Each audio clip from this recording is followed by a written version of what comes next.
정말 잘 오셨습니다. 할렐루야. 자, 한번 따라서 하실까요? 간절한 기대와 소망. 간절한 기대와 소망. 간절한 기대와 소망. 간절한 기대와 소망. 자, 이제 빌립보서 1장 20절 21절 이 두 절에 있는 말씀을 가지고 이제 여섯 번째 타이틀을 간절한 기대와 소망이라고 하는 타이틀을 가지고 함께 은혜를 나누고자 합니다. 오늘 말씀해 보니까는 나의 간절한 기대와 소망을 따라, 사도 바울이 그렇게 말하죠. 나의 간절한 기대와 소망을 따라 아무 일이든지 부끄럽지 아니하고 이렇게 말합니다. 그러니까 사도 바울이 원하는 것은 자기의 어떤 간절한 기대와 소망이 있어요. 그냥 기대와 소망이 아니라 아주 간절한 기대와 소망이에요. 그런데 간절한 기대와 소망이 부끄러워하지 않는 거예요.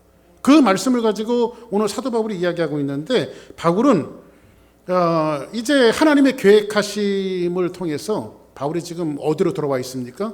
지금 로마로 돌아와 있어요. 그런데 뭐든지 사도 바울의 어떤 그 삶의 역사는 하나님의 계획들이었어요. 그리고 하나님의 계획대로 1차 전도, 2차 전도, 3차 전도 다니면서 하나님의 복음을 전했습니다. 그리고 나서 사도 바울이 이제 급기야 그렇게 가기를 원했던 로마의 심장부의 복음을 들고 지금 들어와 있는 겁니다. 그러면 보세요. 하나님의 계획을 가지고 복음을 갖고 들어왔으면은 복음이 술술술술 풀리고 열려지는 역사가 벌어져야 되는데, 로마가 사도 바울을 인간적인 환영을 해주지 않았어요. 사도 바울은 사실 로마에 올 때에 환영하면서 로마에 온 것이 아니라 죄수의 몸으로 왔습니다. 그리고 감옥에 갇혔습니다. 감옥에서 모진 고초와 또 매맞음과 고난을 당했습니다. 그리고 맨 마지막에는 가이사 앞에서 사형원도를 받았습니다. 자, 그러면 여기서 우리가 좀 한 가지 저와 여러분들이 생각해 볼 것이 있어요. 다시 한번 말씀드리면 사도 바울의 일생 자체가 하나님의 계획이에요. 그리고 사도 바울은 언제나 하나님 앞에 순종했어요. 자기가 아시아로 가기를 원했지만은 하나님의 계획은 마게도냐 쪽에 있었어요. 그래서 아시아로 가기를 원했던 자기의 어떤 행로를 바꿔서 마게도냐로 가고, 그러니까 언제나 사도 바울은 하나님의 계획과 말씀 속에 순종하는 삶이었어요.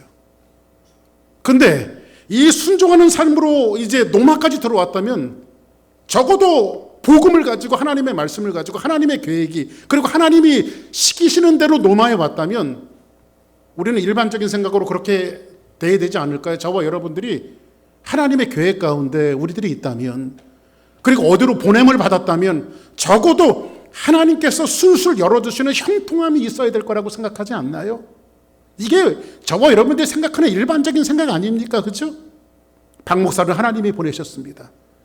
그리고 하나님께서 사역을 하게 하셨어요. 그러면 거기에 무슨 역사도 일어나고 은혜도 일어나고 뭐 기적적인 일들도 일어나고 뭐 이런 계획들이 열려져야 되는데, 마치 이런 겁니다. 이스라엘 민족들을 하나님께서 애굽에서 인도해 내시고 그들을 이끌어내셨을 때 홍해바다 앞에는 홍해바다가 있고 뒤에는 애굽의 병사들이 쫓아오고 있을 때, 앞으로 가지 못하고 뒤로 후퇴하지 못하는 진퇴양난이 있었을 때에, 이것이 만일 하나님의 계획이었다면 이스라엘 민족들이 생각할 때에 하나님께서 어떻게 하셨어요? 홍해바다를 열으셔서 이스라엘 민족을 건너가게 하셨죠. 마른 땅처럼 건너가게 하셨죠.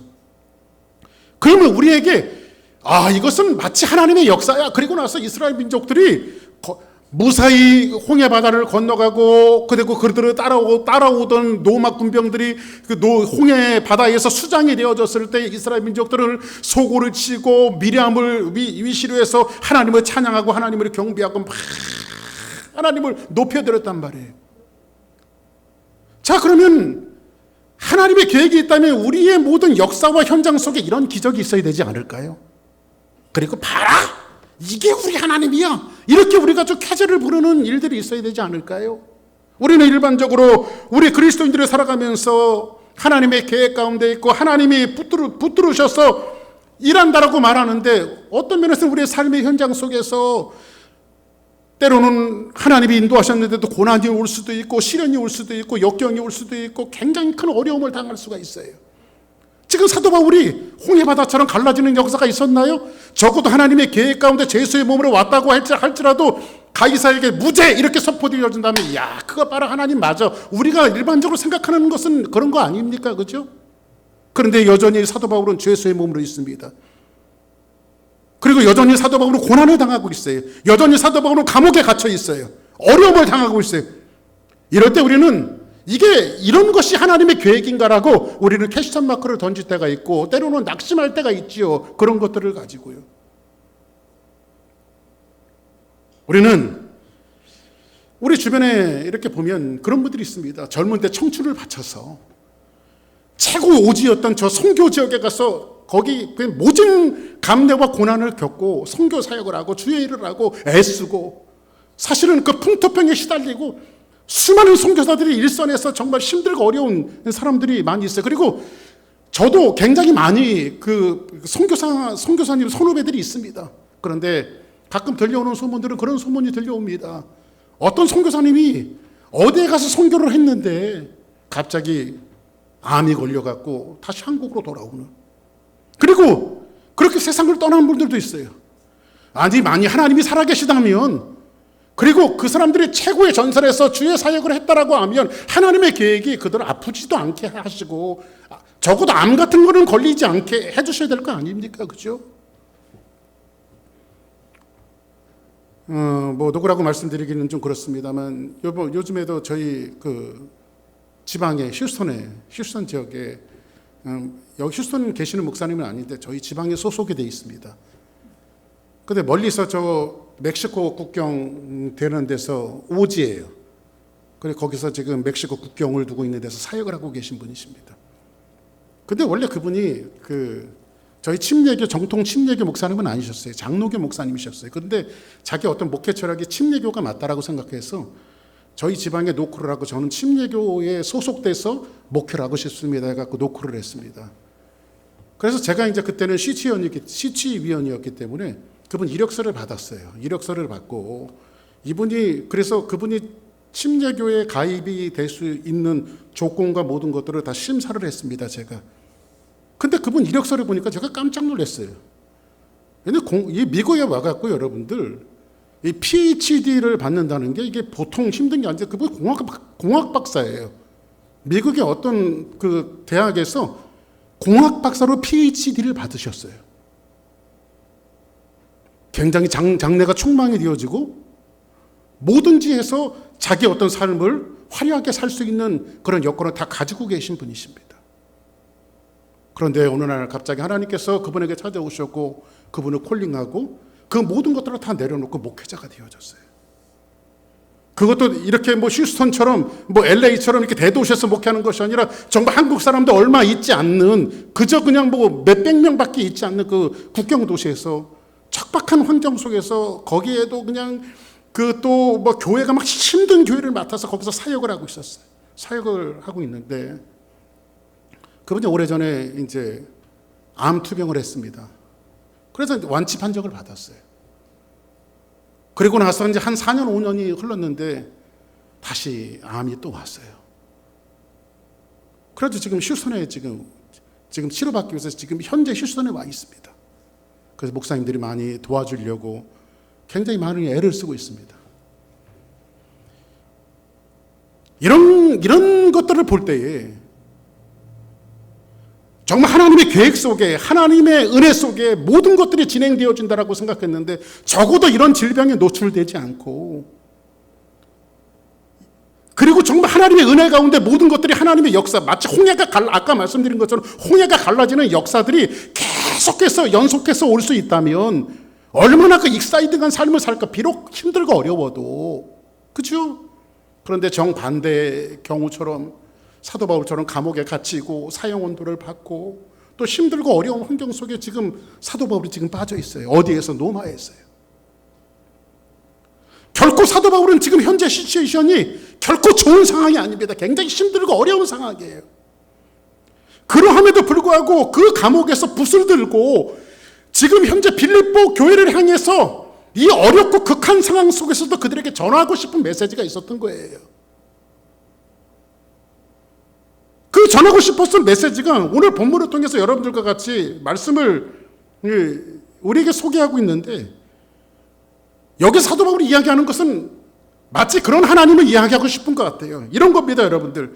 인생이 걸어갈 때 장애물도 있고 고난도 있고 웅덩이도 있고 인생길에 막다른 골목에 걸어간다 할지라도 나는 암이 걸리고 나는 힘들고 나는 어려워도 내 시츄에이션이 힘들고 어려워도 사도 바울이 지금 감옥에 갇혀 있고 힘들고 어려워도 하나님의 계획은 꺾이거나 중단되는 법이 없다는 거예요. 다시 말씀드려서 지금 사도 바울은 감옥에 있고 사형운동을 받고 고난을 받고 매일 매맞고 이런 상황 속에서도 빌립보 교회에게 말해주고 싶은 것은 어떤 거냐면 그러함에도 불구하고 하나님의 의지와 하나님의 계획과 하나님의 선언은 꺾이는 법이 없고 하나님은 강물 흘러가듯이 유유히 역사의 무대를 타고 하나님의 말씀, 하나님의 뜻을 이루어 나가신다는 거예요. 그걸 지금 이 사도 바울이 오늘 말씀을 통해서 이야기해주고 싶은 거예요. 그래서 오늘 그런 의미에서 사도 바울이 이야기하는 것이 이런 겁니다.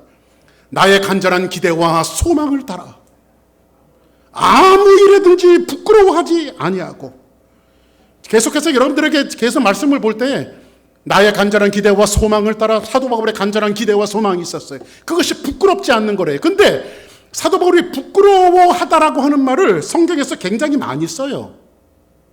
이 말씀을 계속해서 말씀을 드릴 텐데 이런 개념을 잘 설명한 구절이 있는데 이사야에 나와 있습니다. 이사야서에 보니까 뭐라고 말하냐면 왕들은 내 양부가 되며 왕비들은 내 유모가 될 것이며 그들이 얼굴을 땅에 대고 내게 절하고 내 발에 티끌을 핥을 것이니 내가 나를 여호와인 줄 알리라. 나를 바라는 자는, 보세요, 한번 따라하겠습니다. 나를 바라는 자는 수치를 당하지 아니할 것이다. 수치를 당하지 아니할 것이다. 자, 보세요. 나의 간절한 기대와 소망을 따라 아무 일에든지 부끄럽지 아니한다라고 하는 것은 쑥스러움을 타고 말 그대로 부끄러움을 탄다라고 하는 그런 의미보다는 이 말과 좀 어울려요. 뭐냐면 하나님을 믿고 하나님을 따르고 하나님을 신뢰하고 그 하나님에 대해서 전적으로 의지하는 사람은 뭐를 당하지 않는데 수치, 이 부끄러움을 당하지 아니한대요. 아멘. 이 말씀과 더 가까운 말씀이에요. 누구를 바라보는 사람은 지금 감옥에 있고 고난이 있고 어려움이 있고, 어떤 면에서 여러분들이 지금 하나님을 섬기고 하나님을 따르고 하나님을 믿고 살아가는데 삶은 변하지 않고 여전히 힘들고 어려운 상황들이 내게 몰려올 때 정말 하나님이 살아계신 것일까? 이것이 아니라 내가 지금 힘들고 어려워도 반드시 하나님은 나를 승리하게 하실 것이라고 하는 믿음을 가지고 하나님을 신뢰하는 사람은 결단코 하나님은 그에게 부끄러움을 당하지 않고 수치를 당하지 아니하게 하실 것이라고 하는 것이 이게 결론이란 말이에요. 아멘. 지금 사도 바울이 그 메시지를 전하고 싶은 거예요. 오늘 말씀을 통해서요. 그래서 히브리서에 보니까 뭐라고 말하고 있습니까? 너희가 피곤하여 낙심하지 않기 위하여. 다시 한번 말씀드립니다. 같이 한번 읽을까요? 시작. 너희가 피곤하여 낙심하지 않기 위하여 죄인들이 이같이 자기에게 거역한 일을 참으신 일을 생각하라. 오늘 여기서 무슨 말이 있습니까? 낙심이라고 하는 말이 나오죠. 한번 따라하겠습니다. 낙심하지 않기 위하여.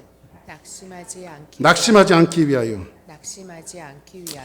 낙심이라고 하는 말이 고대에서 나온 유래가 있어요. 그 유래가 뭐냐면 이런 겁니다. 옛날에 로마 시대 때는요, 노예들을 잡아다가 원형 경기장에 이렇게 풀어놓고요, 둘이 격투기를 시킵니다. 예? 칼을 들고 이렇게 막 싸우게 만들죠. 아니면 손으로. 그 누구 하나는 죽어야만 나올 수 있는 것이 바로 원형 경기장이에요.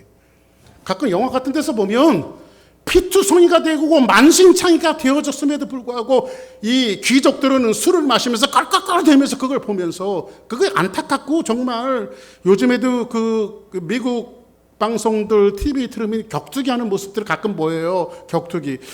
근데 그런 거 좀 안 했으면 좋겠어요. 좀 잔인한 것 같아요.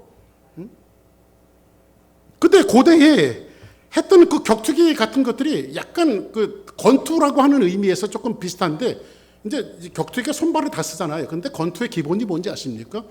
권투할 때에 가장 많이 그 트레이닝 하는 것 중에 하나가 뭐냐면 바로 가드입니다.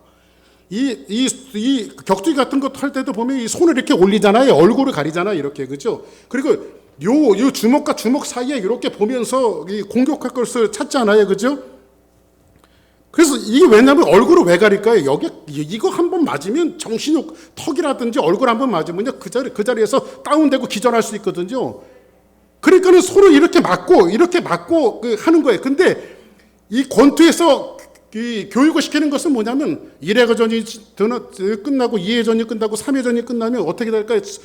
이 손이 천근만근 돼갖고 이게 내려올 거 아니에요. 그죠? 점점 내려오게 되잖아요. 그죠? 이렇게 얼굴 가려야 되는 자꾸 내려오잖아요. 근데 이 손이 내려오지 않게 가드를 내려오지 말라라고 하는 것이 바로 이게 무슨 의미냐면 바로 낙심하지 않는다는 거. 힘들면 자꾸 내려오게 돼 있거든요, 우리가요. 여러분들 우리 인생의 여정을 살아갈 때 정말 여러분들 얼마나 많이 힘드십니까? 여러분 힘든 거 하나님도 알고 저도 알고 여러분도 알고 세상이 다 알아요.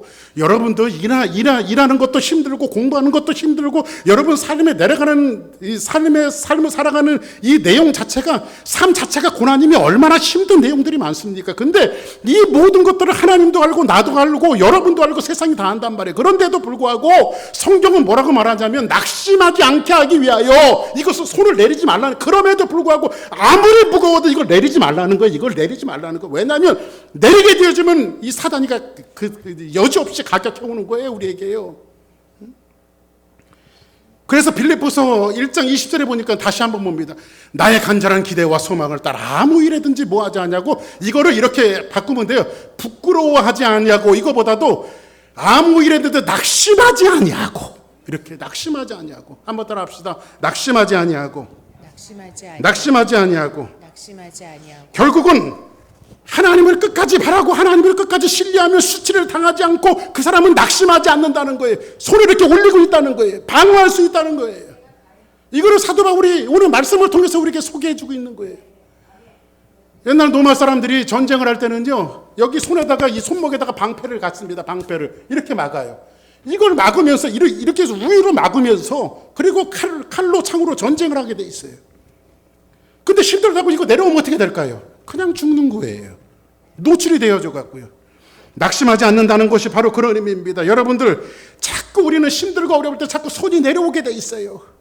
낙심하게 돼 있어요. 세상과 삶 속에서 내가 이렇게 살 수 있을까? 과연 이렇게 살아가도 되나?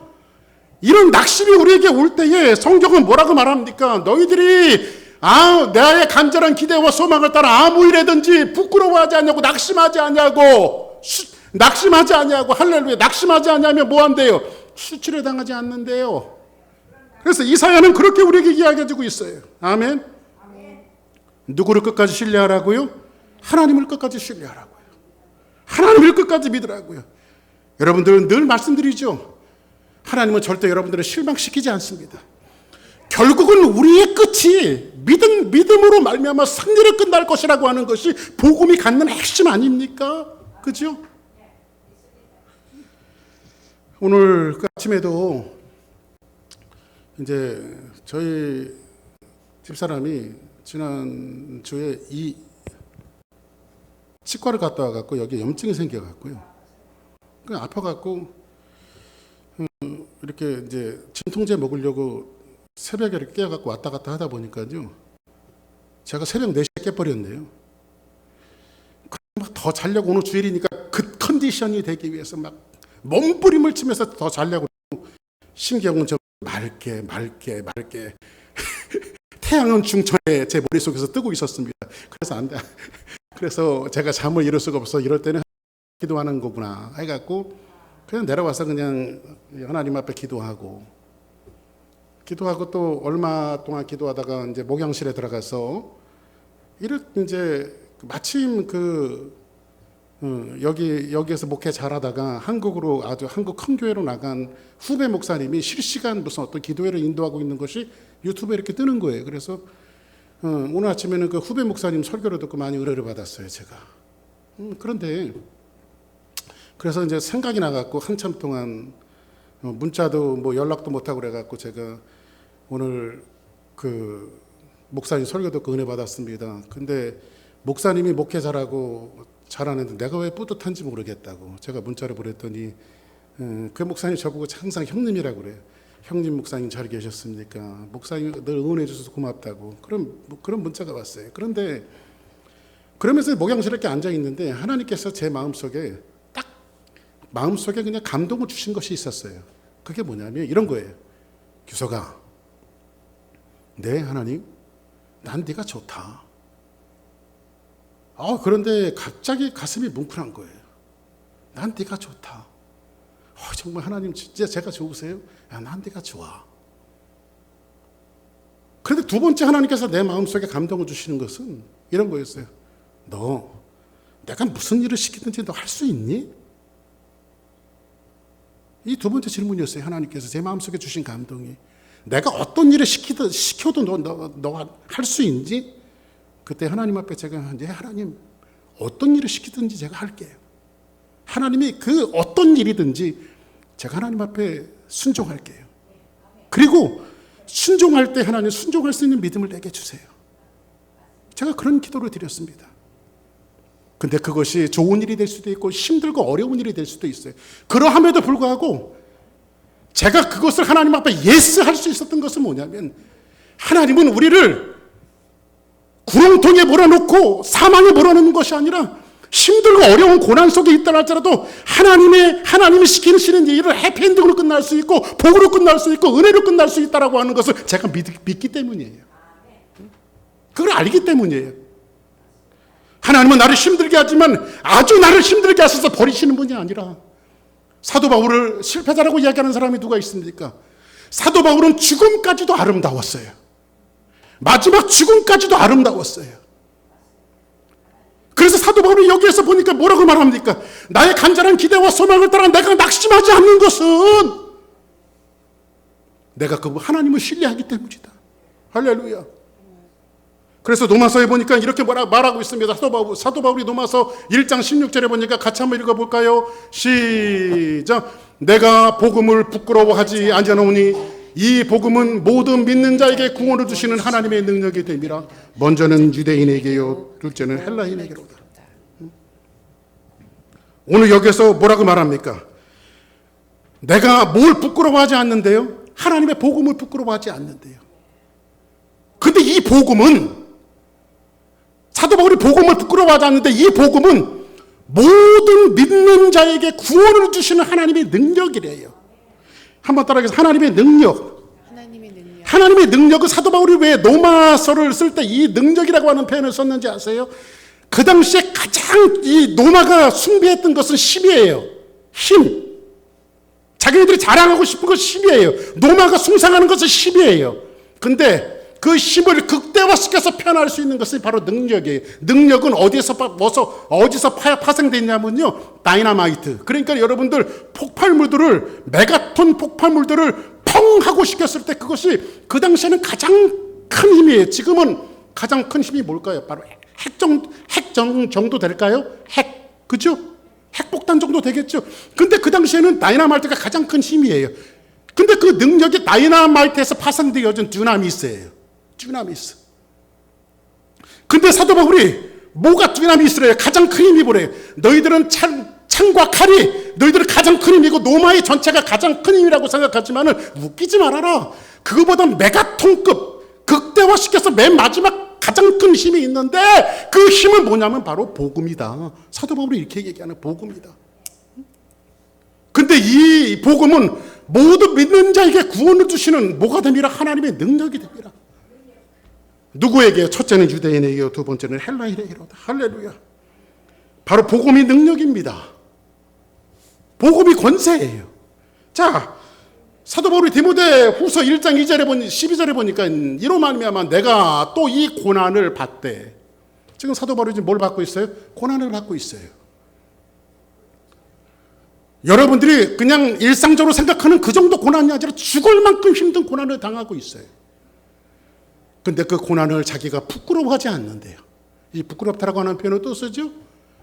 내가 믿는 자를 내가 알고. 지금 사도 바울이 내가는 누구예요? 자기 자신을 이야기하죠. 자기가 누구를 믿어? 하나님을 믿는 거죠. 근데 그분을 자기가 알고 있대요. 내가 의탁하는 것을 그날까지 그가 능히 지키실 것을 자기가 확신하기 때문에.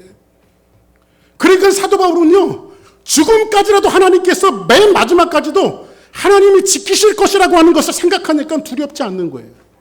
이렇게 한번 생각해 봅시다. 사도행전에 보니까는 목사님도 아니고 예수님이 십자가에 못 박혀 돌아가시고 나서 사도들도 아니고 사역자들도 아니고 집사님이 그 예수님 다음에 첫 번째 순교자가 집사님이에요. 그게 누구죠? 스데반입니다. 스데반이 감히도 하나님의 복음을 증거하고 있어요. 그래서 사람들이요, 스데반을 죽이려고 돌을 들어서 스데반을 치기 시작했어요. 그러니까 여러분, 돌을 맞고 피를 흘리면서 스데반이 사람들에게 돌 팔매질을 당하면서 지금 피를 흘리면서 죽어가고 있는 거예요. 이런 거 어떻게 이해하겠습니까? 하나님의 말씀을 증거했는데, 복음을 증거한 것뿐인데 왜 사람들에게 돌에 맞아 죽어야 합니까? 그런데 성경은 그렇게 끝나지 않고 스데반이 하늘을 주목하니까 하늘문이 열리기 시작하고, 하늘문이 열린 그 끝에 자기가 믿었던 예수 그리스도께서 하나님 보좌 우편에 앉아 계신 것도 아니고 벌떡 서셨어요. 쓰신 예수를 봤다고 이야기하고 서셨어요. 스데반이 순교당하고 죽어가는 것이 너무 안타까워서 예수님이 쓰셨어요. 그것을 목격하고 있으니까요, 스데반이 돌에 맞아도 아플까요, 안 아플까요? 아프지 않았을 것 같아요, 저는요.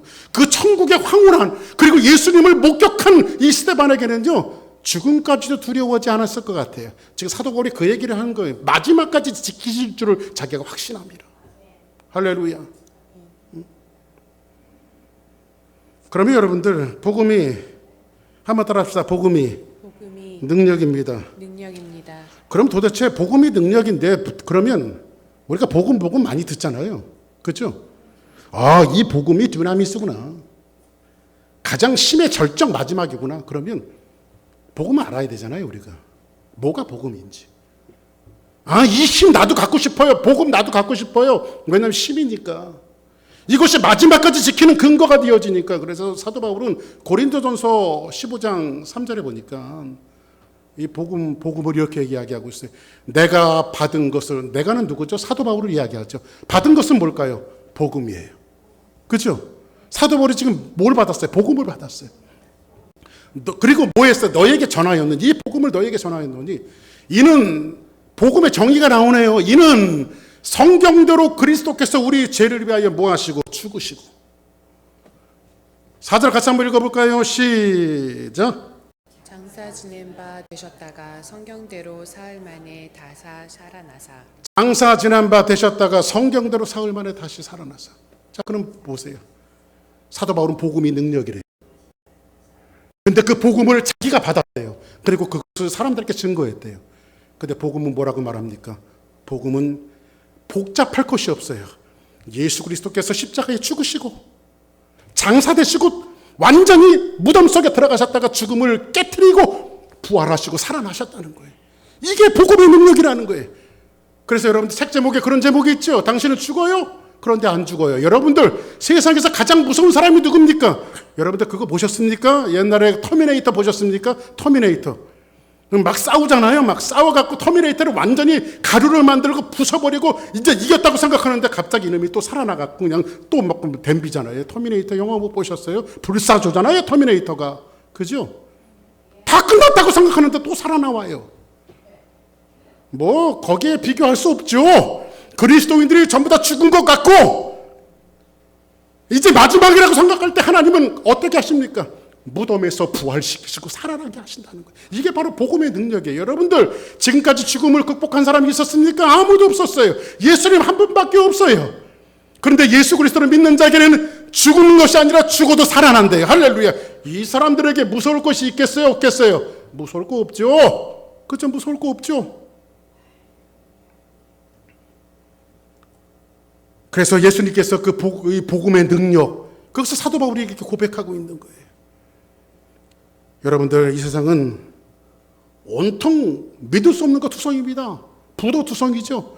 여러분 요즘에 그거 들어보셨으니까 비트코인이라고 신문에 보니까요, 어떤 사람이 10,000원을 투자했는데 만 원을 투자해서 1,000원밖에 안 남은 거예요. 하루 아침에 9,000원이 날아간 거예요. 1억을 투자했으면요 1,000만 원밖에 안 남아서 하루 아침에 9천만 원이 하루 아침에 그 이튿날 투자해서 일어나 보니까는요 90%가 다 날아간 거예요. 이게 세상이죠. 세상에 안전 자산이 없어요, 여러분들. 한국에도 마찬가지고 미국에도 마찬가지고요. 은행에다가 여러분들 돈 맡겨놓으면 은행은 안전할 것 같아요. 한국에 몇 년 전에 그거 있었죠. 저축은행에다가 돈 맡겨놨더니요. 돈이 사라져 버렸어요. 그래서 여러분들 우리말로 그거에 은행에서 배째라고. 줄 돈이 없는 거예요. 다 날라가고요. 세상은 온통 부도투성이에요. 믿을 수 없어요. 투자할 데가 없어요. 그런데 저와 여러분들이 지금 사도 바울이 이야기하는 것처럼 하나님 앞에 우리의 한숨과 눈물과 우리의 여러분의 희생과 여러분의 삶을 하나님 앞에 저축해 놓으면 그분은 부도가 없어요. 언젠가는 갚아주시고 그것을 몇십 배만 갚아주는 것이 아니라 몇천 배, 몇만 배 하나님께서 우리를 갚아주실 것이란 말이에요. 그것을 바라는 것이 믿음인 거예요. 우리가. 하나님은 부도가 없으세요. 절대 여러분들은 하나님을 실망시키지 않습니다. 그래서 하나님 앞에 투자한 것만 영원히 내 것이라고 하는 이 믿음을 우리가 가지고 살아야 돼요. 그래서 성경은 사도 바울이 디모데후서 1장 12절에 보니까 다시 말하고 있습니다. 이로 말미암아 내가 이 고난을 받되 부끄러워하지 아니하면 내가 믿는 자를 내가 알고 또한 내가 의탁하는 것을 그날까지 그가 능히 지키실 줄을 확신합니다. 한번 따라하겠습니다. 그날까지 지키실 것을 확신한다. 사도 바울이 확신한다고 했으니까 하나님 앞에 투자하고 하나님 앞에 심어놓고 하나님 앞에 한 것 모든 것들은 절대 여러분들 손해보는 것이 없다는 거예요. 아멘. 다시 한번 오늘 말씀을 정리하면서 봅시다. 오늘 본문입니다. 나의 간절한 기대와 소망을 따라 아무 일에든지 부끄러워하지 아니하고 지금도 전과 같이 온전히 담대하여 한번 따라합시다. 전과 같이 온전히 담대하여 살든지 죽든지 내 몸에서 그리스도가 존귀하게 되게 하려 하나니 여기 보세요 여러분들. 사도 바울은 내 몸에서 뭐예요? 내 정신에서 내 영혼에서 내 의지에서 이렇게 하지 않고 사도 바울은 정확하게 내 몸에서 그리스도가 존귀하게 되게 하나니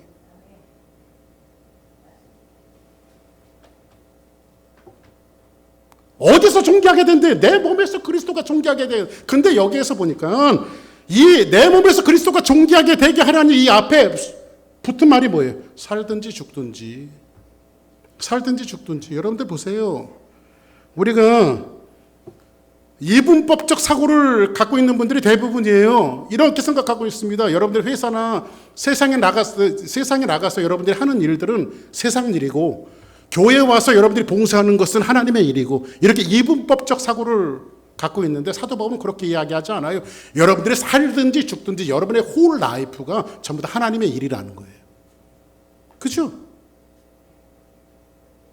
그러면 여러분의 모든 삶이 정말 하나님의 일이라고 하는 것들을 여러분들이 늘 염두에 두고 사셔야 돼요. 근데 그 하나님의 일이 하나님의 영광이 어디에 드러나고 있습니까? 살든지 죽든지 어디에서? 내 몸에서. 아멘. 이런 겁니다, 여러분들. 다윗이 수많은 시편들을 짓습니다. 근데 다윗이 시편을 쓸 때 나 오늘 시 써야지 하고 의지를 갖고 그 시편을 계속 쓴 게 아니에요.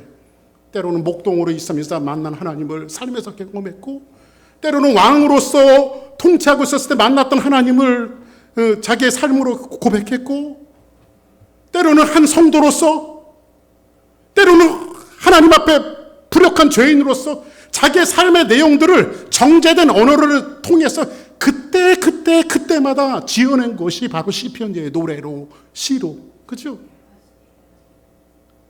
그러니까 다윗의 인생은 뭐예요? 살든지 죽든지 자기의 인생이 뭐로 통해서? 자기 몸을 통해서. 그래서 여러분들 진짜 예배는 어떤 것이냐면요, 여러분의 의지와 생각을 결정하는 것이 예배가 아니라 하나님을 존귀하게 여기는 것이 아니라 오늘 이렇게 보세요.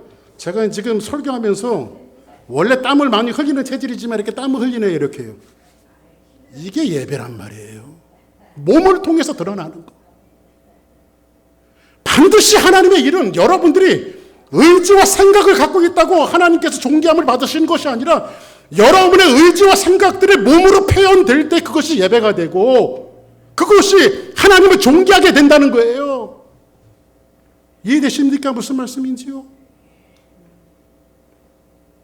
그래서 성경은 뭐라고 말합니까? 사도 바울이 그 유명한 말을 로마서 12장 1절에 이렇게 이야기하고 있어요. 같이 한번 읽어보겠습니다. 시작. 그러므로 형제들아 내가 하나님의 모든 자비하심으로 너희를 권하노니 너희 몸을 하나님이 기뻐하시는 거룩한 산 제물로 드려라. 이는 너희의 드릴 영적 예배니라. 지금 뭐라고 말합니까? 사도 바울이 살아있는 제사 산 제물로 드려지는 것이 너희 계획을 드리라고 그랬어요? 너의 생각을? 너의 의지를? 너의 결심을? 물론 결심도 중요하고 생각도 중요하고 고쳐먹는 것도 중요해요. 근데 그것은 하나님의 영광과 존귀와 아무 상관이 없어요. 여러분들이 오늘 말씀 들으면서 오늘 목사님 말씀이 참 좋네, 은혜 받았어, 이것으로 끝나면 그것은 예배가 되지 않고 제물이 되지 않는다는 거예요. 여러분들 은혜 받고 생각한 것이 있으면 세상에 나가서 여러분의 삶의 자리에서 땀을 흘려가면서 그것이 표현되어질 때 그것이 산 제물이 되어지고 예배가 된다는 거죠. 그렇죠? 그런데 우리가 얼마나 잘못된 예배를 드리고 있습니까? 여러분들이 1시간, 2시간 여기에 나와서 예배 드리는 이 자체도 굉장히 중요하지만 여기에서 여러분들이 결심하고 생각하고 계획한 그 모든 것들이 여러분의 삶의 터전에서 직장에도 괜찮고 교회에도 괜찮고 삶의 영역 속에서 그리스도 이름으로 몸으로 표현되어지고 땀으로 표현되어질 때 여러분들이 산제물이 될 수 있고 그것이 산 예배가 될 수 있다는 거예요. 사도 바울이 지금 그걸 얘기하고 있는 거예요.